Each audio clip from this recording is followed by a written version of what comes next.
People often ask their financial advisors, "How much do I need to retire safely?" You should know that there's no definite answer to that question. The answer depends on a lot of factors. You need to factor in the amount you would expect to earn from interest and dividends on your retirement savings. Also, include income you can make during your retirement years if you can work. Next, you need to estimate how much your expenses would be in retirement. There is also the question of medical expenses. Medical expenses are a significant consideration. Government policy, a financial crisis, and programs like Medicare and Medicaid can significantly impact your medical expenses during retirement. Unfortunately, medical expenses have been increasing this year. Because of the above considerations, your financial advisor might not give you a definite figure for your retirement. Instead, they give you a good approximation of what they believe you would need. This is helpful as you prepare for retirement. What they use is a tool called the 4% rule. In this video, I will discuss how you can use the 4% rule to prepare for retirement. Also, some factors that would make it ideal and situations to avoid will be discussed. Before I begin describing the 4% rule, I want you to give this video a thumbs up. I appreciate it.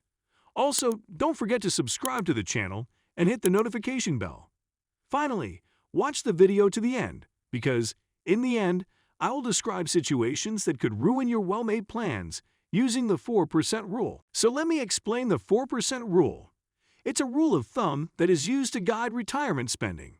Some people also call it the safe withdrawal rate. Your withdrawals are the dividends from your retirement savings account. The rule schedules your withdrawals so that your principal remains constant or changes only a little, but not wide enough so that it can be sustainable for the rest of your life.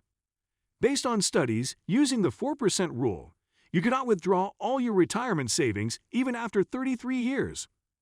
According to the rule, you should approximate your annual expenses during retirement. Then your retirement savings will have to be 25 times your yearly expenses during retirement. Then during retirement, you withdraw only 4% of this amount each year. Your retirement savings could include IRAs, 401k, and any other investment that could help you during retirement. Assuming you have $500,000 in your retirement accounts, including IRAs and 401ks, you can only withdraw 4% of that amount for the first year of your retirement. 4% of $500,000 would be $20,000. So if you're following the rule, you can only withdraw $20,000 for the first year. You will withdraw this amount on January 1 of that year. It is then essential that you have a good approximation of what your expenses during retirement will be. You have to keep an eye on it. You would also have to take inflation into account. The 4% rule also accounts for it. Using the 4% rule, you can increase your withdrawals to account for inflation. The inflation for some years would be high and low for other years. This year's inflation has stood at 9.1%, but some financial advisors suggest you set a 2% increase in withdrawals for high inflation years, or whatever would help you survive. But if your withdrawals exceed the 4% due to withdrawals accounting for inflation, would the retiree run out of money in later years? That's a question many prospective retirees ask, and the answer is that eventually, you will not run out of money. This is because the market operates in cycles. One year, it would be down, and the following year, it would be up. Financial experts say that on average, in good years, the market goes up by 6 to 10%.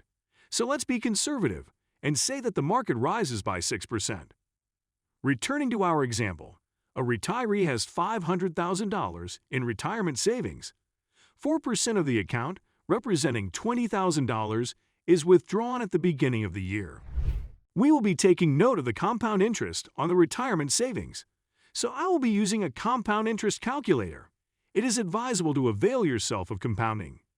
You should not withdraw the $20,000 at once but monthly.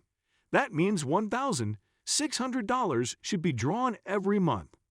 That would make the ending balance on the retirement account higher at the end of the year than if withdrawn at once at the beginning.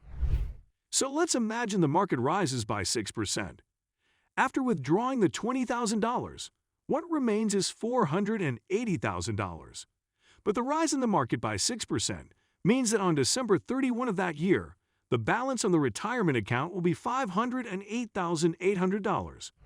You anticipate a lousy year in year 2, so you increase your withdrawal by 2%. So 6% withdrawn means you withdrew $20,400 in the second year.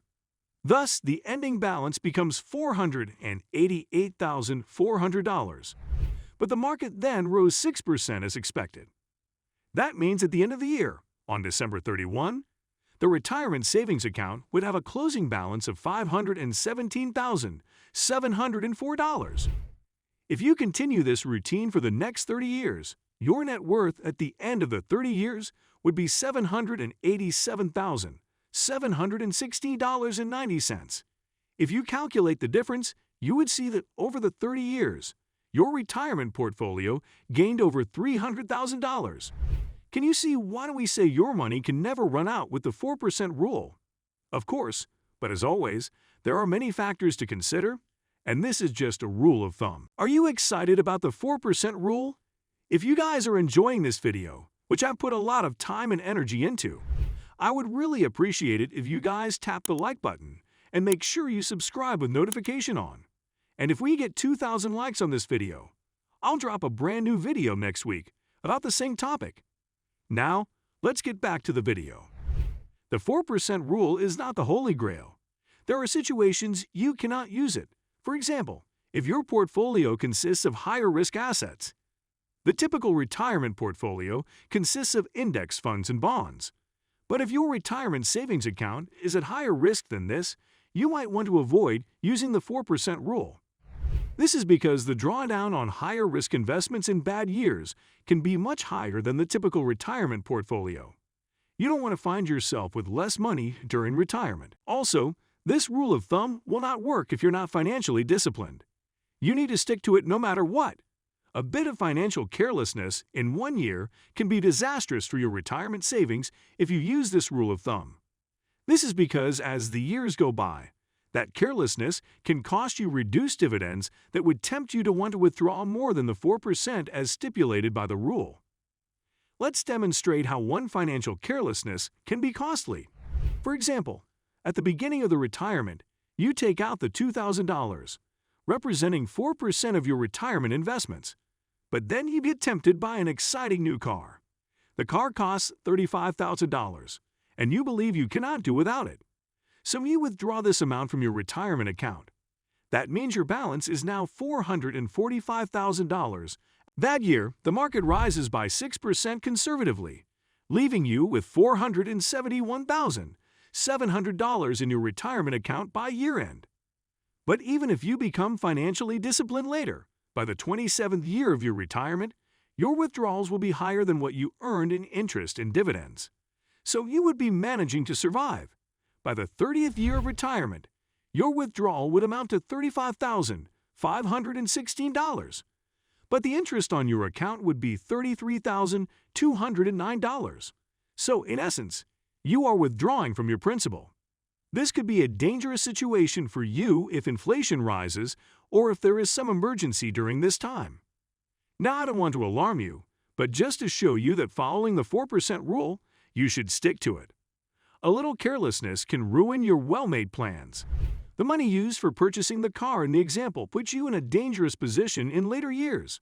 That's why these calculations can be tricky. Some financial experts have stipulated that if inflation is consistently high, as we have seen this year, the 4% rule should be increased to 4.5% or even higher to 5%. Whatever the case, the secret to the rule's success is making sure you stick to it. That will be all for today. I hope you enjoyed the video and learned something new today.